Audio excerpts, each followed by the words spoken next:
Hi everyone and welcome to the Future Programmer YouTube channel. Today's video is all about loops in Python, so let's get started. The video today is going to be about Python loops. If you remember from the video before last where we introduced control flow, we talked about how we can use loops to iteratively or repetitively run certain statements. In Python and many other programming languages as well, there are two main types of loops, the for loops and while loops. So firstly, for loops. For loops are iterative, which means that a for loop will run as many times as there are elements in the sequence data that the loop runs on. Looking at the structure of a for loop, we can see it starts with the keyword for, followed by the temporary variable that we want to assign, and then the keyword in, and then the sequence data that we want the for loop to run on. And then we see the statements indented in the for loop that will be executed each time the loop runs.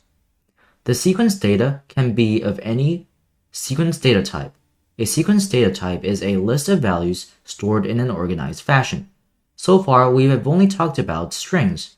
In the near future, we will also discuss data types like lists, tuples, dictionaries, and more. And here's an example of a for loop. If I run the cell, we can see this formation of characters printed out. And now let's examine the code.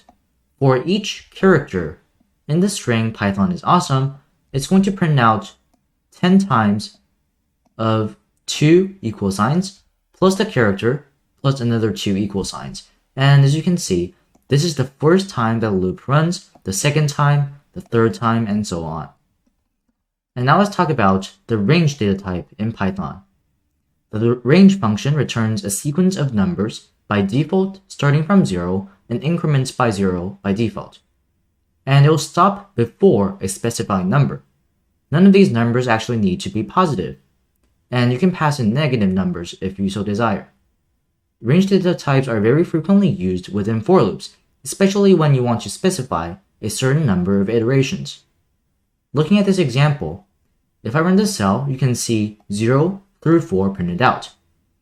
The first time the loop runs, I is going to have the value of 0, the second time is going to have the value of 1, and it actually won't hold the value of 5 because the range data type is going to return 0 through 4, and it will stop actually before 5.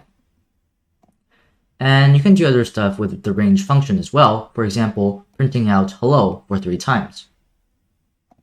We can also pass in a starting number into the range function if we don't want it to start at 0. So you can see 4, 5, 6, 7 until 11 with the range 4, 12. We can also actually pass in an increment or decrement value into the range function like this. So you can see it actually increments by 3.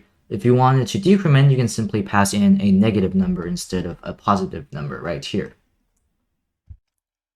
The second main type of loops in Python and other programming languages is the while loop. And if you remember from our previous discussion, we talked about how while loops run as long as a certain condition is satisfied.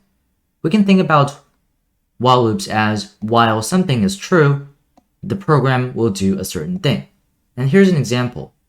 Num is assigned a value of 10 initially, and then within the while loop, as long as the num variable, is greater than or equal to 0, it's going to print out num and then decrement it by 1. So if I run the cell, we can see initially it's 10, and then all the way until it's 0, and 0 is going to, let's see, so it will be print out 0, and then decrement 0 by 1, so now num is going to hold the value of negative 1, and negative 1 is not greater than or equal to 0, so the program ends. Something that you need to be aware of when using while loops is the infinite loop. What will happen if the program that you code has a condition that will always evaluate to true? The answer is the loop will always run. Well, at least as long as your computer has battery and doesn't randomly shut down. And of course, it's better to make sure that your program has a way to end. If you do run into a situation of an infinite loop, don't panic and simply press Ctrl C in idle and a keyboard interrupt what will happen ending the program. To summarize what we talked about, today we went over for loops and how we can use the range function to generate range data types for uses in the for loop. We also went over while loops and infinite loops. And that will be the end of this video. I hope you enjoyed the lesson, and I'll see you in my next video.